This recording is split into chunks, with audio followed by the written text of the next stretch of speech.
Hey everyone, my name is Maurice Lamaggio. I'm super excited to be here with Zack Huibretgse today.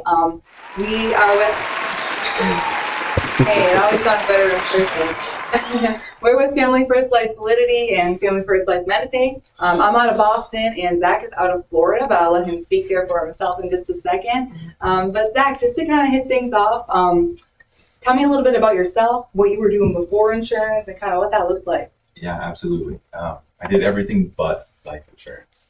I have a musical background, if you will. Spent many years in live sound, studios, AV, anything again but sales and life insurance. I had been doing, like I said, music for a while, DJing. When the pandemic hit, it was a realization. It was kind of time for me to kind of try something different. Obviously, live sound, production, shows, music was all kind of out of the window. Came to a screeching halt, and FFL kind of fell into my lap. Ironically enough, Evan was down in Florida, just kind of visiting, doing some work, but taking some time off. Funny enough, he comes over, we hang out, we play the guitar, and he's telling me about what he's doing. He just so happened to come off with a 40K month, sorry. And honestly, I couldn't help but be intrigued. So I'm thinking, okay, well, what's he doing? What's this 24-year-old kid up to? So he kind of broke it down for me a little bit. Immediately, I just started asking questions. And it was then and there that I was like, you know what, I'm going to look into this, see what this is about.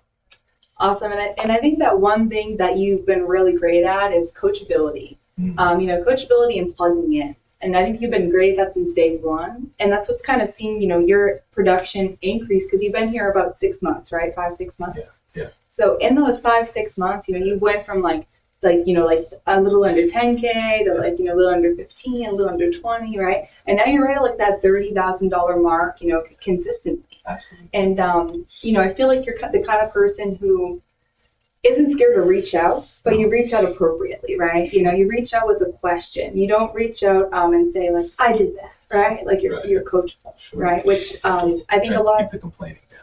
Yeah. You don't call every time you called the complaint department, nobody answered, right? But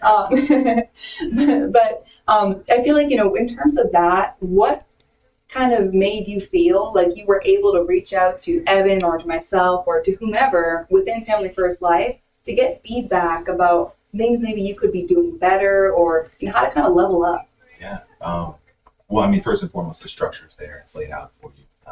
It's a step-by-step process. Just follow it. And everybody always, from day one, they've encouraged you to reach out, ask questions. I even tell my agent that now. Look, I love when you're in my face. I heard Evan say this at a conference early on in the battle. It's like, if you're not in my face, that tells me that you don't want this. I made it a point that then, I'm like, hey, look, I'm going to blow up your phone. Is it okay if I send you voice messages? I need to know these answers. I want to grow quickly.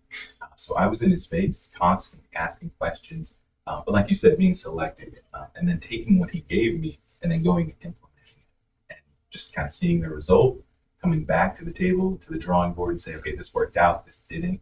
Ask the questions I needed to ask to correct whatever it was. And I think that's how I've just kind of step by step kind of built thus far. Yeah. Awesome. So being able to kind of tweak and adjust as you go along and not being scared to reach out for that help because you have so much support around you. Exactly. But then sometimes you find that agents are scared to reach out or they don't want to speak up, things like that, right? And don't get me wrong, like I still do. It's intimidating a little bit, reaching out to these guys that are, quote unquote successful and kind of figured out the industry. I'll admit my first few months I was kind of stumbling through it, but I had people to lean on and they helped guide me to where I wanted to go. Just simple as that. Reach out, ask questions. Absolutely. And one thing I love about here at Family First Life is so we work with Paul McLean, right? Great and awesome guy to say the least, right? And it's like when I have questions, I write them down, right? And I call Paul pretty much once a week and I say, these are like my questions that are legitimate questions, right? But at a lot of other companies, and as you know, I worked with 2 previous companies, right? The people who were at the top, so to say, right? The people who were the Paul McLean, the Andrew Taylor, like that, whoever, you fill in that blank, right? It's like they were not accessible. They were like too important for you, right? Exactly. And now you come to Family First Life, and it's like everyone's so humble that you're like almost like, do they even like make money? Right? Because they're so willing, you know? Sure. So it's almost like as long as you're asking the right questions, you're taking that information, you apply it, and then you reach back out. That's the person who wants to coach you, and that's the person who wants to be coached, right? So I know that that's helped me immensely too. So I always like to point that out. I think you've just been a really great, testament to somebody who can reach out, tweak, and adjust. So I respect that, a lot about you. Thank you. Yeah, you guys make it so easy. I mean, whether it's you, whether it's Evan, even Paul, having spent the last 2 days here, you can see that everybody's just human here. Coming into this, I only heard the stories of people such as yourself coming from a different, from their practice company, moving into FFL, and the horror stories that came with it. So I didn't have any of that, but coming into it and seeing all these people around me that immediately wanted me to win, I couldn't help but feel like a little scared. What's going on? What do you mean? But after just a little while, you start to realize, no, these guys are genuine. They genuinely want you to win. It's so clear to me now. Again, looking back a few months ago, thinking, well, what's in it for them? Well, what's going on? But again, just having sat with you now, spent some time with you, Evan, Paul as well.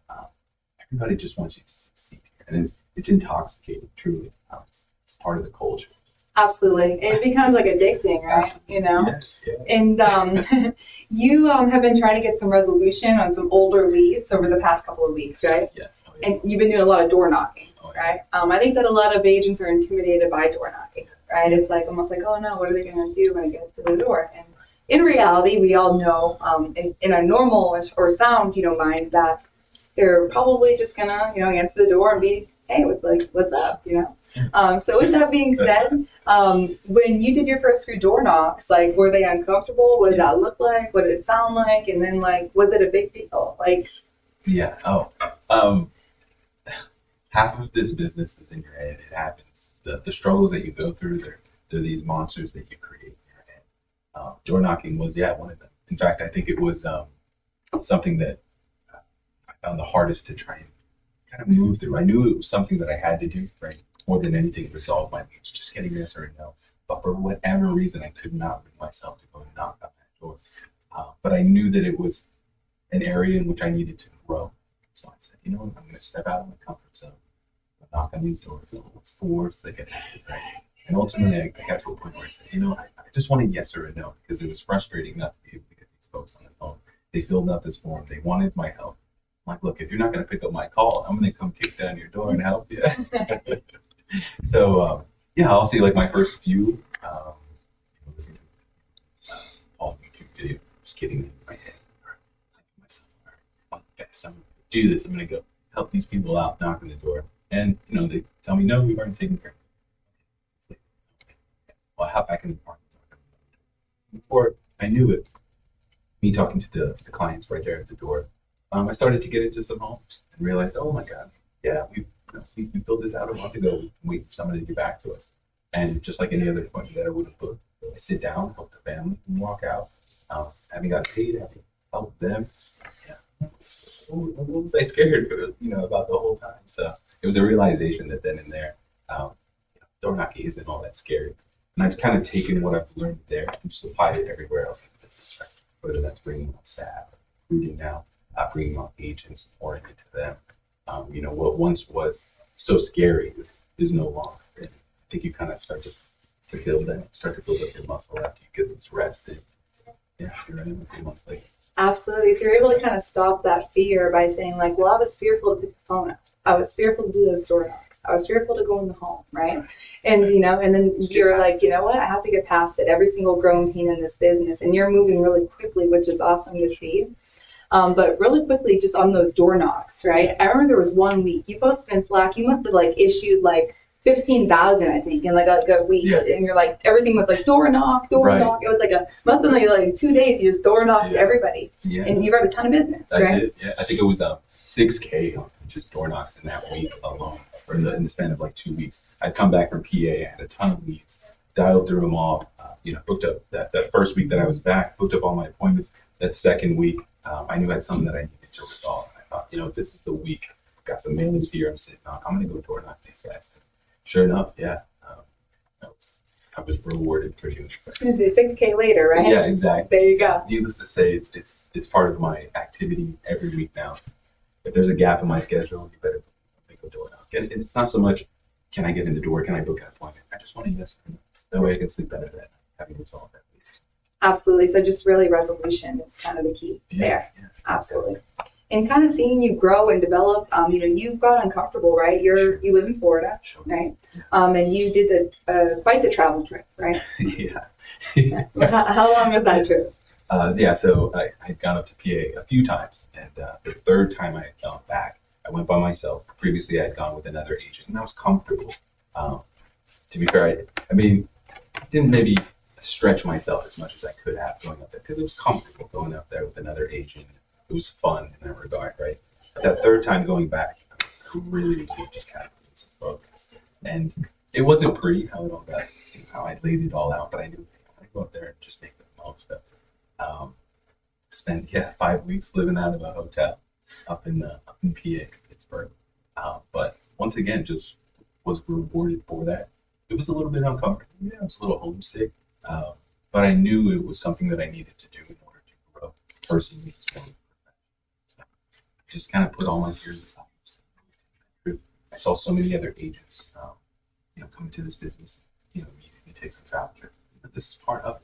Let me go up there. Let me stretch myself and see what happens. Absolutely. I think that you're one of the first people on the team to be able to say, you know what, look at that. It's working for other people. I'm going to try it. Stretch, grow. And in PA, how much business did you issue probably in that 5 week span while you were out there? Yeah, that whole month. I think it was like. It's a good month. Yeah, it was like 29. Yeah, it was nice. It was surprising because I just went out there just to work. I wasn't looking to make X amount. I just wanted to go up with the experience. I knew that there was leads there. I had gone on those 2 previous trips with a friend. I was like, okay, I found some success there. Let me go back this time by myself and really see what I can do. And once again, I'm rewarded for that. Yeah. Awesome. And I think every time you get uncomfortable, we get rewarded, right?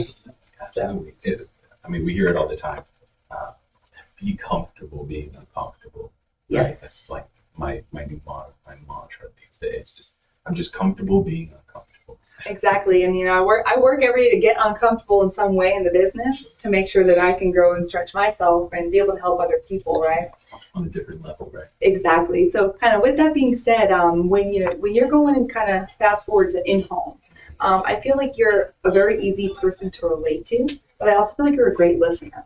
Like whenever you call from the home, just for like a second voice or, book product or, whatever it may be, which is a little bit less now. Sure. But you always call and you're very level with the client, if that makes sense, right? Yeah. You kind of on the same page as them. You got the same tonality as them. You're always in sync. What do you think helps you kind of be able to stay that way and stay kind of even keeled through the whole appointment and not panic? Because I feel like since day one, you might have been panicking inside, right. but on the outside, it didn't look like it. Sure. Yeah. So, guys, I'm no different in that regard, right? Like I get this often. I'm like, oh, you have such a calm demeanor. Inside, it's like I'm riddled with anxiety, right? Yeah. That's not necessarily the truth, but yeah, like I struggle just like all of us. But I try to compartmentalize a lot of stuff. Going into the home, I'm there to serve them. Try and stay level. I think we've all talked about this. I don't want to come off as this crazy salesperson, go over the top. So I think by staying level, actively listening to what these people do, and then just walking them through the process in a level manner, it allows you to come off just as a human being, just genuinely there for them, to help them. And I don't know what it is that keeps me level. Maybe a little bit of meditation, maybe just in the car beforehand, just taking a deep breath, just putting everything that you've got going on in your world aside for that moment, walking in there. I'm going to help this man. Absolutely. I love that. And before you go in the home, I definitely do the same thing. It's like, okay, well, we're going to leave this here. Yeah, right. And we're going to get out the car. And when I come back, it will still be here. Right. So I think, though, what you said, one great point is almost like, you don't listen to respond. You listen to what they're saying. Right? So that you're able to help them accordingly, which I think is beautiful because not everybody does that. Oftentimes we just listen to respond, right? Sure, absolutely. I think when you're actively listening, that's where the sale is made. That's where it happens. You find the problem. That's what we're going into these homes for. Right? Fill out a form. Say, I have a problem. Somebody needs to provide me a solution. Right? Somebody's on a given day. I show up. I listen to them. They tell me what their problem is, and then I put a solution in place for them.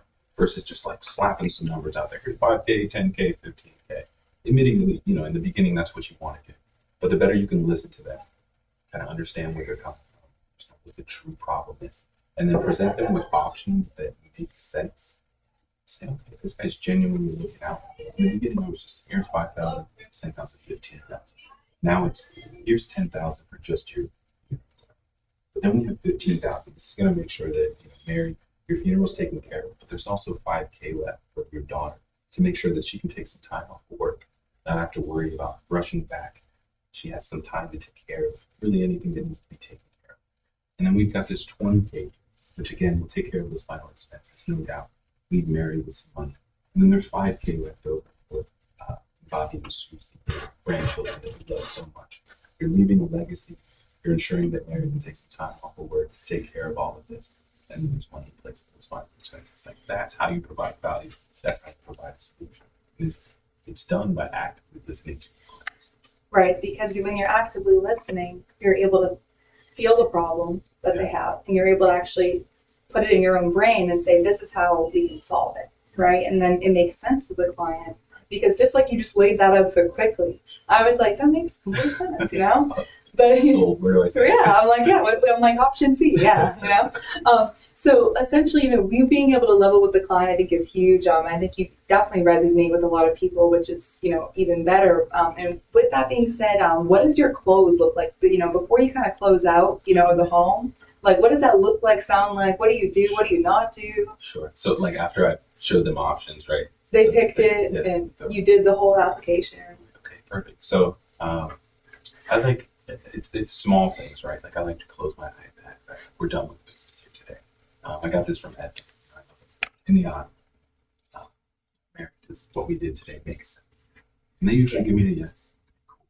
Are you happy with my service? Yeah. Awesome. At that point, I pulled up my business card, written the policy number on there, the carrier is.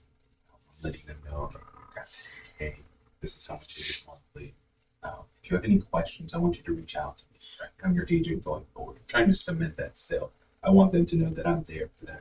I've painted a very realistic picture for them as to how this is all going to go down. I want you to take this business card.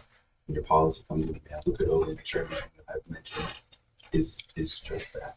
Take this business card, put it in the policy. That way, when your daughter, whomever's going to take the pieces, just reach for that policy. They see my card. It's the first thing they see. They're going to give me a call. And I'm going to take care of everything. And at that point, once they kind of give me that nod, that understanding, I'd like to maybe spend a minute or two just to kind of move away from that topic, like insurance, right? Maybe talk about just small talk, just to kind of move away from the sale. At that point, shake their hand, look in the eye, smile. And be able to be kind of that real person. Yeah, absolutely. And one other thing I feel like you always do, Zach, is you take a picture with your clients, right? Of course, yes. That is a must. In fact, when I forget, it's funny enough, I sat with a lady and I'm like halfway down the street. I'm like, oh, I forgot to take a photo. I parked what felt like in the middle of the street, rushed back to the house. I'm like, hey, before I go, can we snap a photo real quick? She's like, yeah, absolutely. Grabs her dog. It's me, her, her dog. Snap a photo. Dog name's Peach, by the way. Super cute. I think Andrew said this.